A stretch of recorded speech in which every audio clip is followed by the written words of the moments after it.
ও যুবক, 14 তারিখে ফুল দেওয়ার লেগা পাগল হয়ে যাও, 31 নাইটে রাত মানানোর জন্য দেওয়ানা হয়ে যাও, আর তোমার জন্য মুহাম্মদুর রাসূলুল্লাহ এখনো চোখের পানি ঝরাইতেছে রওজায়ে আতা।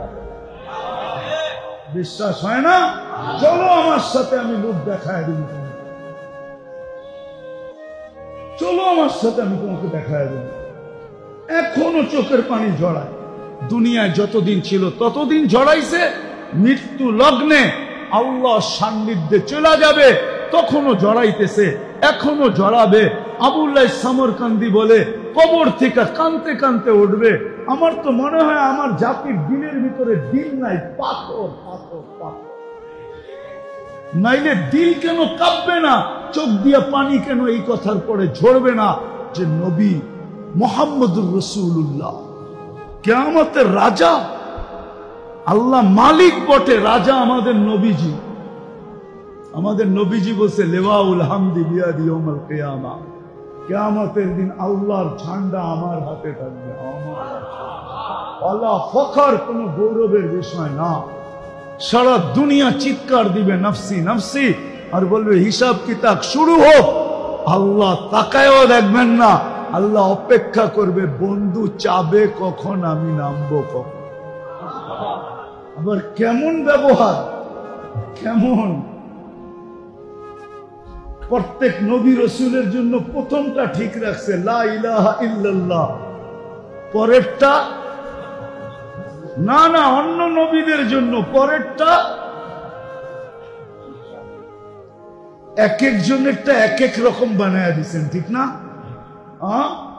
কিন্তু নিজের বন্ধুরটা কেমন বানাইছেন, লা ইলাহা ইল্লাল্লাহ।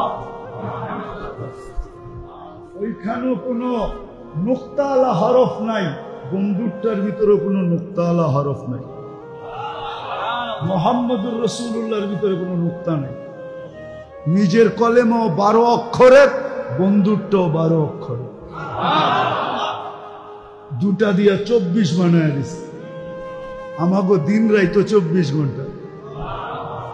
দিন রাইতো তো দিন রাত 24। এটাও একটা কারণ আছে, ওটা পরে বলবো। তো যেটা বুঝাইতেছিলাম যে আমরা পাইলাম কি, দিলাম কি, করলাম কি। আজকে তো এই জন্যই আমরা নির্যাতিত। তাহলে এই উম্মত তো নির্যাতিত হওয়ার কথা না। এই উম্মত নির্যাতিত হয় তো হয় কিভাবে? কিভাবে নির্যাতিত হয়, কিভাবে নিষ্পেষিত হয়, কিভাবে ঘৃণিত হয়, কিভাবে দীক্ষিত হয়। সারা দুনিয়া এদের পয়সা দিয়ে লালিত পালিত। 70% সম্পদ সারা দুনিয়ার মুসলমানের কাছে। কি যারা ব্যবসা করেন, ব্যাংক চালান, জানেন না কি 70% মুসলমানের কাছে না? তেল কয় পার্সেন্ট মুসলমানের কাছে? দুনিয়া 70% মুসলমানের কাছে। গ্যাস 70% মুসলমানের কাছে। দুনিয়ার সবচেয়ে বড় টাকা মুসলমানদের কাছে। সোনার পাহাড় মুসলমানদের কাছে।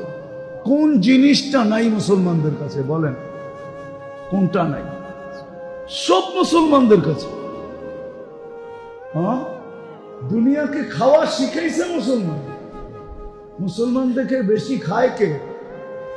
বলুক না কেউ মুসলমানদের থেকে বেশি খায় কিনা। হ্যাঁ, পিজা একটা খাওন নাকি মিয়া? হ্যাঁ, বার্গার একটা খাওন, হটডগ একটা খাওন। এটার খাওন কয় কে? আমারে বুঝান তো, এটা খাওন নাকি? হ্যাঁ, কি নুডলস একটা খাওন? দুনিয়ারে খাওন শিখাইছে কে? মুসলমান শিখাইছে। মুসলমানের চেয়ে বেশি আইটেম খায় কে? আমি তো পরীক্ষিত। 2008-এ আমি ইটালিতে বসছি বলোনিয়া খাইতে। তো আমার পাশে এক শিল্পপতি বসছে, নবমুসলিম ইটালিয়ান। তো বলতেছে, মুফতি সাহেব আমার বিশ্বাস হয়ে গেছে